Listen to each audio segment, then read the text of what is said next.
আমি দলকে বলেছিলাম যে আমি হারাবো হারাবো হারাবো, আমি হারিয়েছি, সিপিএমকে জিতাইছি, এটাই চ্যালেঞ্জ। 2026 কত শক্তি জিতিয়ে দেখাক।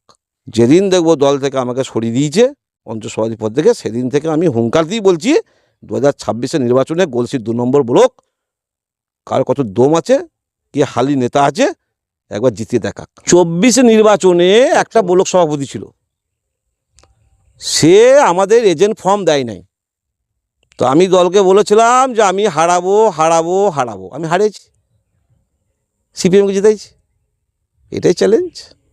আজও বলে যাচ্ছি, দল যদি আমাদেরকে না দায়িত্ব দেয়, হারাবো হারাবো হারাবো, একই কথা থাকবে, স্টিল না হারাবো।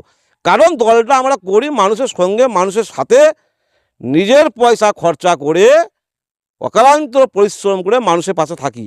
আমরা কিন্তু ওই সাদা জামা প্যান্ট পরা নেতা নয়, 27টা কেস খাওয়ার নেতা, 27টা কেস খেয়েছি। শুধু আমি হয়তো মুসলিম পরিবার বলে, মুসলিম ছেলে বলে আজকে আমি হয়তো জায়গায় যেতে পারি নাই, হয়তো দল আমাকে হয়তো চাইছে না।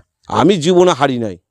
আর আমি 2026 যদি আমাকে দল যদি সরিয়ে দেয়, তাহলে আমিও আপনাদের সামনে চ্যালেঞ্জ করছি, আমাদের যারা জন্মলগ্ন থেকে দলটা করে তারা যদি বসে যায়, 200% বলবো না, 500% বলবো, তৃণমূল কংগ্রেসে গলসি 2 নম্বর ব্লকের অবস্থা হাল শোচনীয় হবে।